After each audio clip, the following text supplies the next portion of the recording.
Member for Ottawa South. Debate. Well, good morning, Mr. Speaker, and thank you very much for allowing us to proceed this morning with this important Liberal Party of Canada Opposition Day motion. I'm very pleased to lead off this debate today, Mr. Speaker. I think this is a very important moment for us as parliamentarians from all political stripes here in the House. And a theme I'll come back to in a few moments, it's an opportunity for us to do right by Canadians and to improve in an area where I think there is a need to improve, an area where I believe all parliamentarians can come together to improve a particular expenditure system in the federal government. I want to begin by thanking my leader, the member for Papineau, for his probity, his support, his commitment to transparency, and his commitment to doing something better going forward, despite the performance and the practice of any previous government, Mr. Speaker. We have before us an opportunity, once again, to repeat myself, to improve the situation when it comes to this notion of government advertising and communication. I want to take a moment to reread this motion, Mr. Speaker, so Canadians get the fullness of its embrace. The motion reads that the House A recognise that since 2006 the government has spent nearly $750 million on advertising. B, a great deal of this has been partisan advertising that serves no public interest. C, this is an affront to taxpayers who work hard and expect that the government will treat their money with respect. And therefore, D, calls on the government to submit all advertising to a third-party review process before it is approved to ensure that it is appropriate, proportional, and a prudent expenditure of public funds. Mr. Speaker, I've always believed that all parliamentarians have an obligation to do everything they can to enhance trust and confidence in our democratic institutions and processes. This motion tabled here today builds on that simple yet powerful notion and is predicated on a simple and powerful idea: respect for Canadians' tax dollars and, arguably, respect for Canadians' intelligence. We learned just this month, Mr. Speaker, that the, quote, strong, proud, free, close quote, slogan that is currently bombarding Canadian television viewers is considered a cabinet confidence and will be sealed from public scrutiny for 20 years. This tells us that Cabinet is seized with communications, with outreach, with messaging, with its alignment with its own political priorities. And, Mr. Speaker, if we ever needed confirmation that this government is seized with sloganeering, there is no better evidence available. Now we have an insane situation where not only is the sloganeering overt and public, but we're being told it's overt, public, and secret. Mr. Speaker, it's time to bring Canada's federal government advertising rules into the 21st century. And there is a solution. In addition to this motion, on October 24th, 2013, I tabled my private member's bill, C-544, the Elimination of Partisan Government Advertising Act. Mon projet de loi modifie. My bill will amend the Auditor General's Act in order to call for an advertising commissioner to secure the use of public funding devoted to advertising. Like in Ontario, announcements of public interest and other governmental advertising, which is essential, will not be covered. Appointing a commissioner to advertising would enhance the accountability for all Canadians.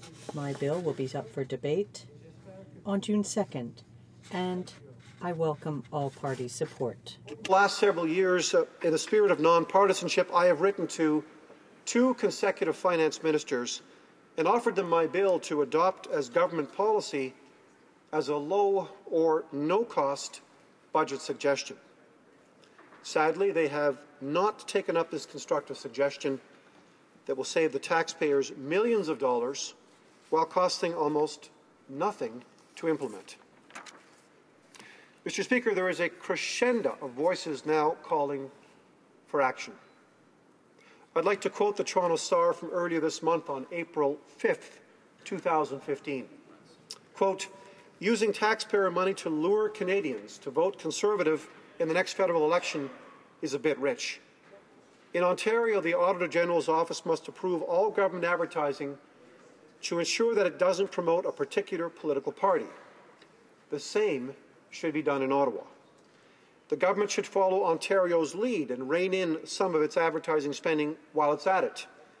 The member for Ottawa South was sponsoring a private member's bill that would establish independent oversight of federal advertising, argues the Harper government ads, with their Conservative blue colours and imagery, amount to propaganda.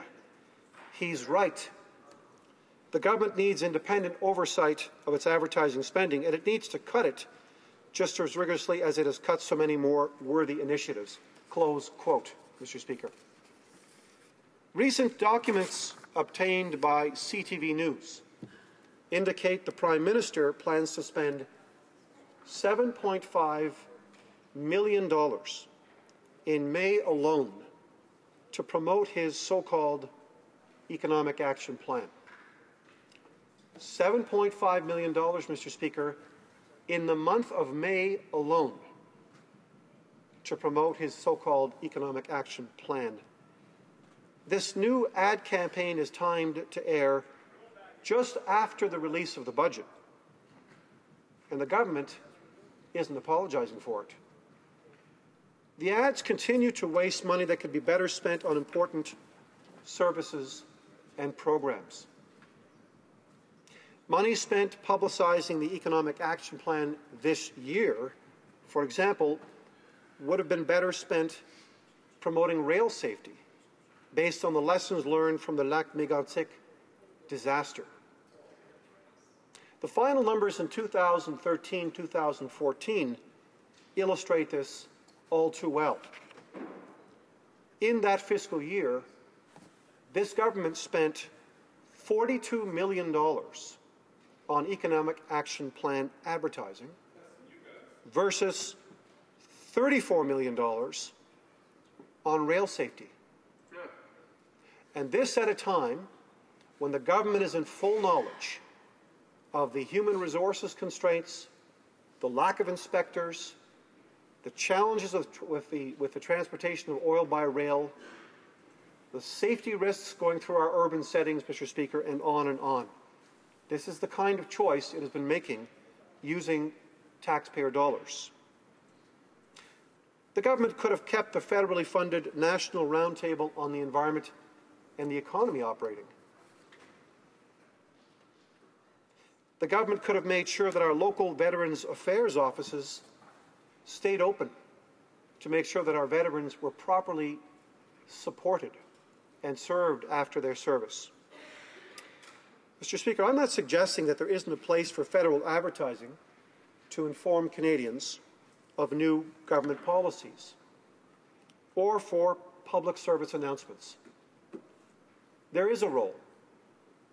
There's a legitimate role. For example, governments need to recruit staff. Governments need to hold competitions for contractors who are bidding on procurement opportunities to retrofit a building, to maintain roadways, to provide support for temporary staff or furniture fit-ups, or, for example, most importantly, to inform Canadians about important health issues or crises. For example, like the SARS crisis that hit Canada some years ago, or the H1N1 viral outbreak. These are legitimate uses of taxpayer dollars for advertising. However, what we're seeing and what we have concluded, and what most importantly Canadians have concluded, Mr. Speaker, is that most of the ads being propagated by the government are designed to promote the Conservative Party of Canada. Great.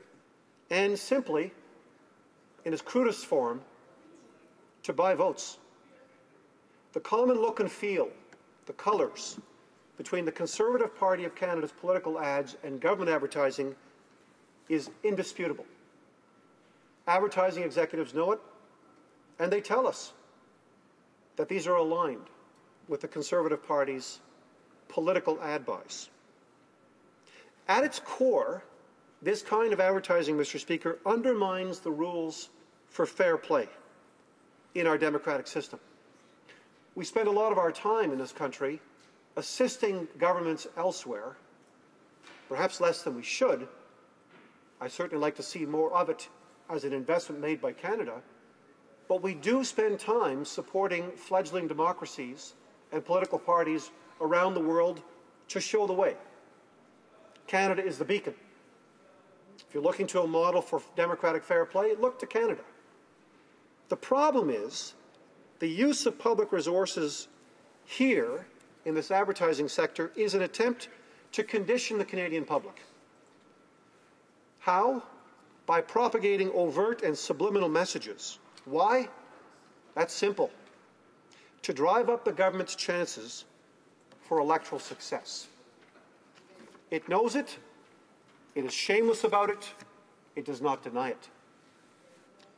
Here's another voice in support of that very assertion. Errol Mendez, Professor of Constitutional International Law at the University of Ottawa and Editor-in-Chief of the National Journal of Constitutional Law, wrote in the Globe and Mail recently, quote, "Now in government and outside the electoral period, the Prime Minister has found a way for his government to flood the media with partisan propaganda to the tune of hundreds of millions of our dollars. If such democratic subterfuge has the same effect of unfairness before an election, then the government is clearly undermining the spirit of the rule of law critical to fair elections. He has, in effect, made the government a third party that is allowed to spend potentially millions of dollars, making the actual limits in the election period illusory to some extent. This deserves a profound rebuke by Canadians." Close quote. Professor Mendez does not go as far as reminding Canadians about the litigation that was undertaken by the Prime Minister before he was Prime Minister to the very Supreme Court of Canada, arguing that there should be no limits on third-party advertising during Canadian electoral cycles. He lost that case. But you can see now, Mr. Speaker, what's happening is by subterfuge, using Professor Mendez's words, by subterfuge, he is using public resources to do precisely what he tried to do with private resources before he became Prime Minister. Selon Travaux Publics et Services Gouvernementaux Canada, according to PWGSC, federal expenditures are always out of control. The proof: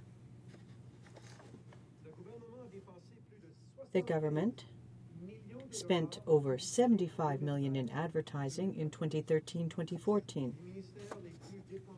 The biggest spenders were human resources and skills development. Canada's $11.7 million in promoting training programs. Natural resources, $11 million promoting responsible resource development. And Finance Canada's $10.5 million amount for continued economic action plan ads. The 2013-14 total of $75.2 million is a 9% increase over the previous year. With so many needs in this country, Mr. Speaker, with seniors deciding whether to fill their prescriptions or buy groceries, no member on the government side can look their constituents in the face and defend this continued wasteful spending on propaganda. And expand on this. With so many needs in this country, with seniors deciding whether to fill their prescriptions or buy groceries, with wait times for surgeries lengthening, with kids with type 1 diabetes unable to afford insulin pumps, exhausted frontline nurses, crumbling infrastructure, no member in this House of Commons from any party can look their constituents in the eyes and defend this continued wasteful spending on propaganda. Not a single one. Mr. Speaker, the Ontario Liberal government gets it. They continue to lead the way on this important issue. In fact, on Thursday, Ontario Budget 2015 was presented to the Legislative Assembly of Ontario, and it included the following. The Government of Ontario will propose amendments to the Government Advertising Act of 2004 that would modernize and broaden the scope of the Act to ensure greater transparency about how the government communicates through advertisements and improve the process by which government advertisements are reviewed. So it can be done.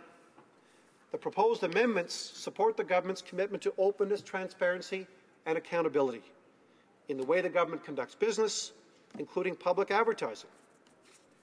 Informed by the report of the Chief Electoral Officer, the province will also move to strengthen rules around election-related third-party advertising to protect the public interest. Mr. Speaker, the Ottawa Citizen reported in September that the federal government is spending millions targeting Canadians with Facebook ads. Facebook ads. In the Liberal Party's call for a third-party review process, there is a need to ensure that all forms of advertising are caught. Print, video, audio, billboards, pamphlets, internet, and increasingly, social media. They have gone so far as to using ad spots on the Xbox video game system, unheard of in Canadian history by any order of government. According to the Citizen, quote, the Tory government spends tens of millions annually on advertising and has been assailed for what opposition parties say is often a waste of taxpayer dollars on propaganda. Part of the advertising blitz has included spending millions of dollars on government ads during the NHL playoffs, close quote. Canadians aren't being fooled. They are growing weary of, even hostile to, all the economic action plan ads.